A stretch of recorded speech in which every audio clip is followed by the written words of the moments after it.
Hello friends, welcome back to my channel dinner রান্নাঘর। আজকে আমি তোমাদের একটা লোভনীয় চিকেন রেসিপি দেখাবো করে। আমি এটা ঘরে রান্না করে খেয়েছি, খুব ভালো লেগেছিল, তাই তোমাদের সাথে কিন্তু রেসিপিটা শেয়ার করতে চলে এলাম। তো চলো রান্নাটা আগে দেখি কিভাবে আমি রান্না করেছি।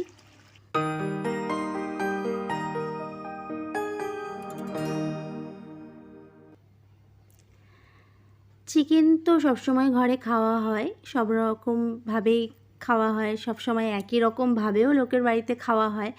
তো আমি নিত্য নতুনভাবেই সবসময় চেষ্টা করি যে ভিন্ন স্বাদে কিছু রান্না করে খাই আর কি।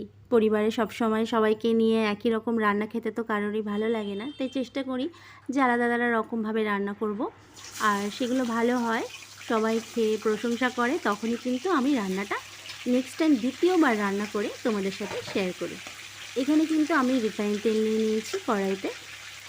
চিকেন রান্না করতে, যে কোনো মশলা রান্না করতে, মানে মাংস রান্না করতে গেলেই তেলটা একটু বেশিই লাগে, তাই তেলটা একটু বেশি করেই দিয়ে নিয়েছি। তারপরে চিকেনটা এর মধ্যে অ্যাড করলাম, দিয়ে তারপরে লবণ দিলাম, আর দিয়ে নিলাম কিছু গরম মশলা।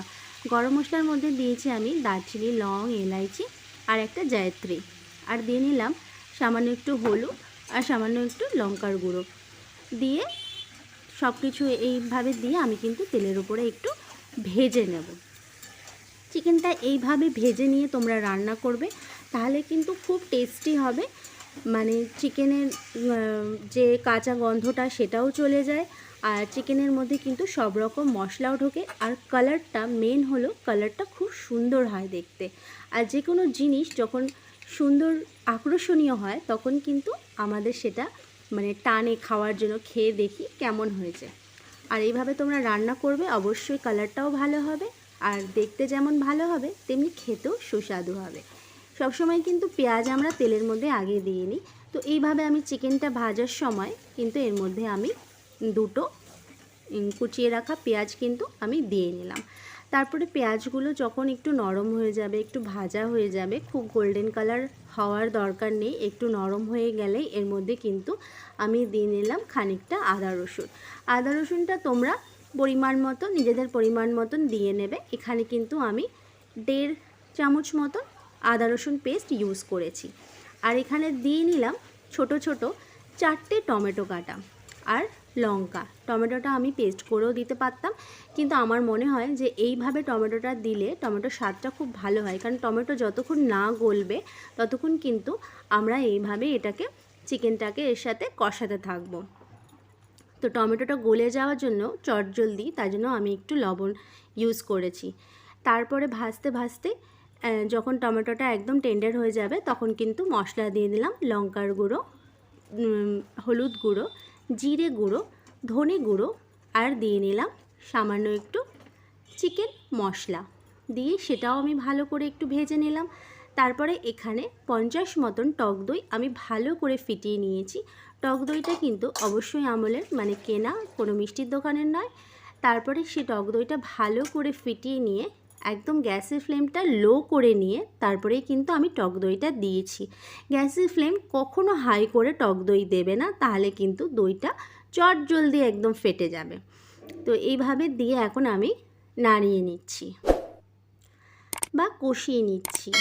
আচ্ছা, তোমাদের যদি আমার রান্নাটা ভালো লাগে তাহলে কিন্তু অবশ্যই লাইক কমেন্টস করে আমাকে জানিও যে কেমন লাগে তোমাদের রান্নাগুলো আমার। আর যারা আমার চ্যানেলটা সাবস্ক্রাইব করোনি তারা অবশ্যই সাবস্ক্রাইব করো, পাশের বেল আইকনটা প্রেস করে আমার সাথে থেকো। আর যারা সাবস্ক্রাইব করে দেখছো তাদেরকে কিন্তু অসংখ্য ধন্যবাদ জানাই।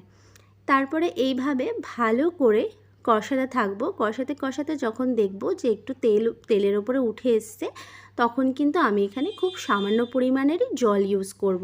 যেরকম যে দইয়ের বাটিটা আমি ধুয়ে সেই জলটা এখানে ইউজ করেছি। বেশি জল দেওয়ার দরকার নেই রান্নাটাতে, এটা কিন্তু সম্পূর্ণ তেলের ওপরেই ভাজা ভাজা বা কষা কষা হবে। গরমের সময়, এই সময় মানে গরমের সময়টা তো আমরা কি খাবো, ঝোল ঝালও খুব একটা চিকেনের কিন্তু ভালো লাগে না, তাই এইভাবে কষিয়ে তোমরা একদিন রান্না করে দেখো, অবশ্যই তোমাদের ভালো লাগবে। গরম ভাতের সাথে, রুটির সাথে, পুরির সাথে, পরোটার সাথে বা গেস্ট আসলেও তোমরা এইভাবে কিন্তু বানিয়ে দিতে পারো। অসাধারণ লাগে খেতে, একটা বাঙালির স্বাদও লাগে খেতে, আর খুব ভালো হয়। আমিও খেয়েছি, আমার পরিবারও খুব বলেছে খুব ভালো হয়েছে, তাই জন্য রান্নাটা তোমাদের সাথে শেয়ার করে নিলাম।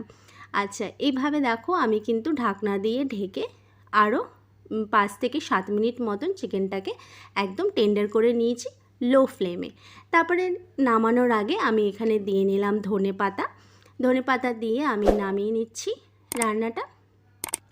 যখন দেখবো আর একটু জলটা শুকিয়ে গেছে, মানে তেলের উপরে, যেহেতু আমি কষা কষা করছি, তোমরা যেরকম গ্রেভি রাখতে চাও এই সময় সেরকম গ্রেভি রাখতে পারো।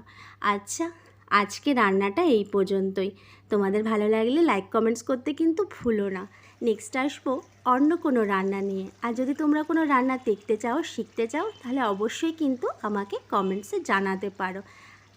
এতক্ষণ ধৈর্য ধরে আমার রান্নাটা দেখলে তার জন্য অনেক থ্যাঙ্কস। নেক্সট আসবো অন্য কোনো রান্না নিয়ে।